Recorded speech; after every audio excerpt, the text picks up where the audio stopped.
બે હાથ જોડી વિનંતી છે મિત્રો, દરેક ઘર દરેક સભ્ય આ વિડીયો અચૂક સાંભળે અને દરેક મિત્રો સુધી, આપણા સગા સંબંધીઓ સુધી આને શેર કરે.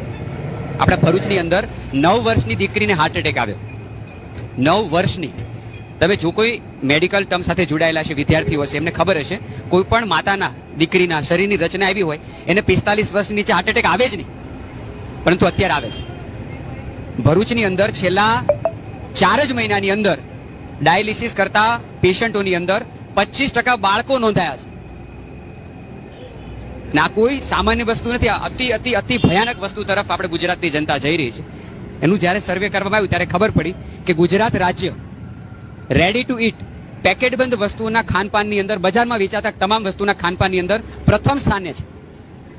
હું છેલ્લા 6 વર્ષથી ભરૂચની અંદર ક્લિનિક ચલાવું છું.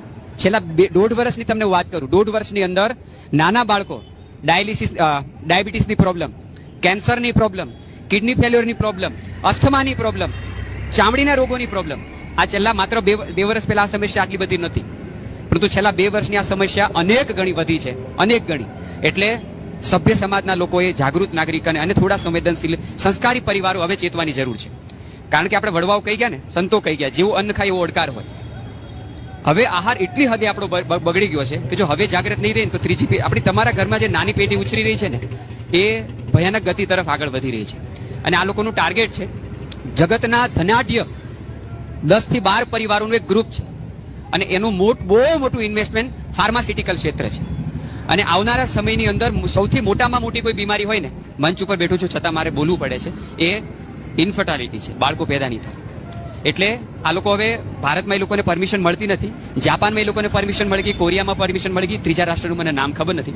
યંગ લોકો યુટ્યુબમાં વિડીયો પણ જોયો છે, 35 મિનિટની આખી ક્લિપ છે. 30 હજારના એવા મોટા હોસ્પિટલો બનાવવાના છે જેમાં આર્ટિફિશિયલ ઇન્ટેલિજન્સથી બાળકો પેદા થશે.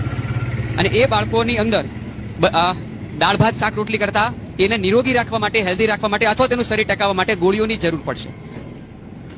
આ હદે હવે આપણી જનરેશન જઈ રહી છે. એમાંથી બચવું હશે ને તો આહાર શુદ્ધ હશે તો બચી શકીશું. ને એ લોકો આવી સંખ્યા વધે એટલા માટે આપણો આહાર બગાડ્યો છે. છેલ્લા 3 વર્ષની અંદર જ સર્વે એવું કહે છે કે બાળકોની અંદર ભયાનક રીતે આ પેકેટબંધ વસ્તુનું ખૂબ ચલણ ચાલ્યું છે. અને એ ચલણની અંદર આપણે ક્યારેય વિચાર્યું નથી કે કેવી રીતે બને છે, એની અંદર શું નાખવામાં આવે છે. જ્યારથી રશિયા અને યુક્રેન આ બે વચ્ચે જ્યારે યુદ્ધ થયું એટલે પામ તેલ મોંઘું થયું, તમને ખ્યાલ હશે, બરાબર? કારણ કે આપણે ઇમ્પોર્ટ કરીને લાવતા હતા મલેશિયાથી, એટલે 2 આંકલા બાંધે તો નુકસાન બહુ બધે થાય. અને એ નુકસાનમાં શું થયું કે પામ તેલ મોંઘું થયું, એ તો ખરાબ જ હતું. પરંતુ ભારતની અંદર અને ખાસ કરીને ગુજરાતની અંદર ખાણીપીણીના ગુજરાતીઓ શોખીન આપણે, બરાબર? હવે આ ધંધા તો બધા ચાલવા જોઈએ. તમે જેટલી પણ બેકરી પ્રોડક્ટ જોવો છો, જેટલી પણ bakery product branded by branded, તમે કંપનીનું નામ લઈ લો, બરાબર? 2 જ વસ્તુમાં માં ઘરે ભાખરી રોટલી બનાવે તો મોણમાં તેલ નાખે. પરંતુ તમે જે કઈ બેકરી પ્રોડક્ટ આપણે ખાવ છો, બજારમાં વેચાતી તમામ એવી વસ્તુ કે જેમાં તેલ વપરાય છે, આ લોકો હવે નવી વસ્તુ આવિષ્કાર કરી છે જેને જિલેટિન, મટન ટેલો અથવા તો પોર્ક મીટ કહેવાય છે. દુનિયાની અંદર સૌથી વધારે બીફ ખવાય, ગૌ માંસ, અને 2nd નંબર ઉપર પોર્ક મીટ ખવાય, સુવરનું માંસ ખવાય. પણ એની આંતરડાની ચરબી ક્યાંય વપરાય નહીં, એને બોઇલર કરીને પ્રોસેસ કરવી પડે. અને બધી બેકરી પ્રોડક્ટોમાં, ફરસાણોની અંદર, આપણે જે કંઈ પેકેટબંધ વસ્તુમાં ખાઈએ છીએ ને, એમાં બહુ વપરાય છે. સવાલ હું તો કહું માત્ર શાકાહાર માંસાહારનો પણ નથી, પરંતુ બાળકની બોડી ડાયજેસ્ટ ન કરી શકે.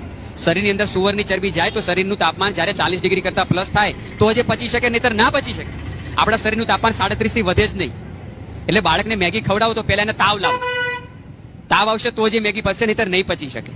અને હર રોજ ભારતની અંદર 12 કરોડ પેકેટ વેચાય છે, 12 કરોડ એવરી ડે. અને એમાંથી 15% કરતા વધારે હિસ્સો ગુજરાતનો છે. એટલે બાળકને આપણે શું ખવડાવી રહ્યા છીએ આપણે જરા વિચારીએ. એટલે તમામ પેકેટબંધ વસ્તુની વાત છે, તમામ પેકેટબંધ વસ્તુ વધતા આજે પેકેટબંધ વસ્તુ ખવડાય છે. હમણાં આપણા ભરૂચના જ એન્જિનિયરિંગ કોલેજ છે ને, બરાબર? ત્યાં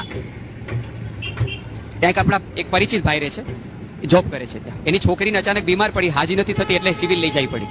સિવિલ લઈ જાય ત્યારે ખબર પડી એને બોન મેરો કેન્સર છે. તમને ખબર છે 9 વર્ષની દીકરીના મા બાપનું શું કે પપ્પા મને દવા આપીને મારી નાખો, આ પેન મારાથી સહન નથી થતું. અને હરરોજ 22 કેસ નોંધાય છે સિવિલ હોસ્પિટલમાં, બધા જ ગુજરાતના. આ તો નોંધાય છે એની વાત છે, નાના કેટલા હશે જે નહીં નોંધાય. બોન મેરો કેન્સર એટલે ખબર છે વ્યક્તિ કેટલી પીડા હદે ભોગવતું હોય અને બહુ વધી રહ્યું છે.